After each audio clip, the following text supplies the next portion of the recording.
India India India ও ভারত যেভাবে জিতলো কালকে, মানে যেরকম মানে টেনশন ফিল করেছি, তারপর যেভাবে যখন জিতলো তারপর মনের মধ্যে যে কি আনন্দ হলো যে কি আর বলবো। বলে না যে সারে জাহা সে আচ্ছা হিন্দুস্তান হামারা। হ্যাঁ, একদম সত্যি আমাদের হিন্দুস্তান, জয় ভারত, জয় ইন্ডিয়া, জয় হিন্দুস্তান। ভারত যেভাবে কালকে ম্যাচটা সাউথ আফ্রিকার কাছ থেকে ছিনিয়ে নিল, সত্যি দেখার মতো। বিশাল একটা উত্তেজনার মধ্য দিয়ে ভাবছিলাম এই যাই মানে ম্যাচটা হয়তো আমরা হেরে যেতে পারি, কিন্তু সেই ম্যাচটাই কিন্তু আমরা কিন্তু আবার পুনরায় কিন্তু জিতে গেলাম। আমাদের দীর্ঘদিন প্রায় 11 বছর পর কিন্তু আবার কিন্তু আমরা সেই বিশ্বকাপ, টি-20 বিশ্বকাপ কিন্তু আমরা ঘরে ফিরিয়ে আনতে পারলাম। এর জন্য কিন্তু ভারতকে কি বলবো, আমাদের দেশ হিন্দুস্তান, ভারত, ইন্ডিয়া, অশেষ অশেষ ধন্যবাদ। আমরা নিজেদের খুব গর্বিত বোধ করি। ইন্ডিয়া ইন্ডিয়া ইন্ডিয়া, সত্যি হিন্দুস্তান আমাদের একটা সর্বসেরাই বলতে পারি। আর যেভাবে প্লেয়াররা খেলেছে তা কিন্তু খুব দুর্দান্ত। তবে আমার যে কালকে খেলা দেখে যে অনুভবটা হয়েছে সেইটুকুই কিন্তু আমি আজকে কিন্তু বলবো। জানি না তোমাদের মধ্যে কেমন হয়েছে না হয়েছে, তবে আমার সঙ্গে হয়তো তোমাদের অনেকটাই মেল হবে। দেখো, প্রথম দিকে কিন্তু আমি খেলা কিন্তু দেখিনি, আমার মিসেসের শরীর খারাপ, সেই জন্য একটু মানে ডাক্তারখানা গেছিলাম। কিন্তু যখন এসে দেখি টিভি খুললাম, তখন কিন্তু 3খানা উইকেট কিন্তু অটোমেটিকলি পড়ে গেছে। তখন বোধহয় মনে হয় 45 না 47 রান চলছিল।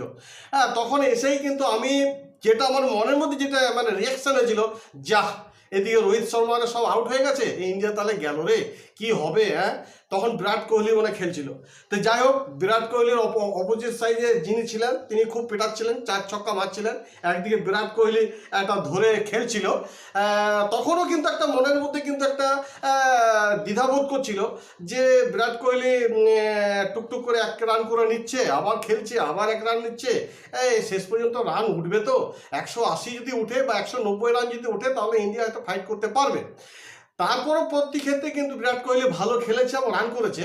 কিন্তু এখন বোঝা যাচ্ছে যে বিরাট কোহলি সেই সময় যে মানে একটু ব্যাটটাকে ধরে খেলেছিল, অপর সাইড যে ব্যাটসম্যানকে খেলাচ্ছিল, এটা কিন্তু ঠিকই একটা ডিসিশন। তারপরে কিন্তু যখন বিরাট কোহলি মানে যে ব্যাটসম্যান আউট হয়ে গেল, তারপরে বিরাট কোহলি আস্তে আস্তে তবুও কিন্তু খেলছিল, আস্তে আস্তেই খেলছিল, মানে মানে দেখে শুনে খেলছিল। তারপরে কিন্তু লাস্টের দিকে তো ঝড় বইয়ে দিল, এবং যার ফলে সে মোটামুটি বিরাট কোহলি মনে হয় 76 রান করেছে। তো যাই হোক, এই 76 রানের সুবাদে মোটামুটি আমরা কিছুটা হলেও ফাইট করেছি। আর তার থেকে সব অবদান তো দেবই আমাদের যে বোলার রয়েছে, যেভাবে মানে আর কি করেছে আর কি, আউট করেছে, বা সব প্লেয়ারদেরই বলবো, মানে টিমটা একটা মানে চুজ টিম ছিল যাকে বলে। হ্যাঁ, তো দেখো, তো আমার আরেকটা সময় কি মনে হয়েছিল যে যখন আমাদের যে রান 180 কিন্তু পৌঁছায় নাই, 174 রান হয়েছিল। তো তখন আমরা ভাবলাম যে এই রানের মধ্যে লড়াই করতে পারবো কি পারবো না।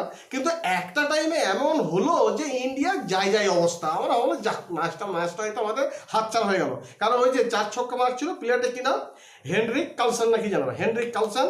হ্যাঁ, এটা 4 ছক্কা মারছিল। যাই হোক, যখন হার্দিক পান্ডিয়া, ও সাবাস হার্দিক পান্ডিয়া, সত্যি তোমার জবাব নাই, ইন্ডিয়া জিন্দাবাদ। তো যাই হোক, এই হার্দিক পান্ডিয়া যখন আউট করলো তখন মোটামুটিভাবে একটা স্বস্তি পাওয়া গেল। যাক, তারপরে মোটামুটি যেভাবে বল করা হয়েছে হয়তো সেরকমভাবে তারা রান তুলতে পারেনি। হ্যাঁ, তারপরে ওই যে ডেভিড মিলারের যে ক্যাচটা নিল সূর্যকুমার যাদব, বাহ, ভেরি গুড। আমার কিন্তু তখন কিন্তু মনে পড়ে গেল 1983 সালে আমি কিন্তু রেডিওতে খেলা দেখেছি, তখন কিন্তু টিভিতে আমার বাড়িতে ছিল না অবশ্য। হ্যাঁ, সেই কপিল দেবের ক্যাচটা কথা মনে পড়ছে। কপিল দেব যে ক্যাচটা ধরেছিল ওইটা কিন্তু একটা টার্নিং পয়েন্ট ছিল। এইখানেও ঠিক তখন ওই কপিল দেবের ক্যাচ ধরাটি কথাই কিন্তু সূর্যকুমার যাদব যখন ওই ডেভিড মিলারের ক্যাচটা ধরলো সেই কথাটি কিন্তু মনে পড়ে গেল। আর তখন মনের মধ্যে যে কি আনন্দ, কি যে হচ্ছে, হ্যাঁ, যেটা টেনশন ফিল করছিলাম সেই টেনশন ফিল থেকে মনের মধ্যে কিন্তু এমন একটা আনন্দ দেখা দিল যে যাক আমরা হয়তো আবার হয়তো জয়ের পথে ফিরবো। এবং শেষ পর্যন্ত দেখা গেল জসপ্রীত বুমরা, তারপরে বিরাট কোহলি, রোহিত শর্মা এবং এদিকে সূর্যকুমার যাদব, হার্দিক পান্ডিয়া, এরা যেভাবে খেললো এবং ম্যাচটাকে বের করে নিল, সত্যি আমাদের মানে হিন্দুস্তান, ভারত, ইন্ডিয়া একদম জবাব নেয়। অনেক দিন পর, প্রায় 11 বছর পর কিন্তু আমাদের ইন্ডিয়া সেই বিশ্বকাপ কিন্তু আবার টি-20 বিশ্বকাপ কিন্তু ছিনিয়ে আনলো। সত্যি এটা একটা গর্বের বিষয়। যাই হোক, আমার মনে খুব আনন্দ লেগেছে। দেখো, একটা ইন্ডিয়া নিজের দেশ যদি একটা ভালো কাজ করে, সেইখানে যদি একটা জয় ছিনিয়ে নিয়ে আসে, তাহলে কার না আনন্দ ধরবে বলো? হ্যাঁ, আমি কিন্তু আজকে মানে কালকে খেলা থেকে এত আত্মহারা হয়ে গেছি, এত টেনশন ফিল করেছি, এত টেনশন ফিল করেছি যে মুখ আমার মানে একদম শুকিয়ে গেছিল। তারপর যখন ইন্ডিয়া জিতে গেল, তখন মনের মধ্যে যে কি আনন্দ এলো যে আমি কিন্তু প্রকাশ করতে পারবো না। যেটা হয়তো তোমাদেরও কিন্তু সেটা হয়েছে, যারা যারা খেলা দেখেছো তারা কিন্তু জাস্ট আমার মধ্যে নিশ্চয়ই সেই অনুভবটা করেছো। যাক, ইন্ডিয়া জিতলো 11 বছর পর। হ্যাঁ, মোটামুটি 8 রানে মনে হয় জিতেছে। হ্যাঁ, ভারত খালি হাতে ফিরলো না, যা কাপ নিয়ে এলো, এটা খুব ভালো মানে লাগলো। হ্যাঁ, ইন্ডিয়াকে বলবো যেন এইভাবেই যেন আমাদের দেশ যেন এগিয়ে যায়, হ্যাঁ, সব সাফল্যতা লাভ করে। আমাদের প্রত্যেকটা মানে ভারতবাসীর মনের মধ্যে একটা কি হবে, একটা জাগরণ সৃষ্টি হবে যে আমরা ইন্ডিয়া, আমরা কিন্তু সব করতে পারি। জয় ভারত, জয় ইন্ডিয়া, জয় হিন্দুস্তান। এই বলে আমি আমার এখানে ভিডিওটি শেষ করব। তবে একটা কথা বলবো, এই যে আমি আজকে খেলা নিয়ে যে কথাগুলো বললাম, যদি তোমার দেশকে ভালোবাসো, যদি ক্রিকেটকে ভালোবাসো, অবশ্যই কিন্তু একটা লাইক করো। আমার ভিডিওর জন্য কিন্তু লাইকটা বলছি না, দেশের জন্য, দেশকে যদি ভালোবাসো অবশ্যই কিন্তু একটা লাইক কিন্তু করে দিও।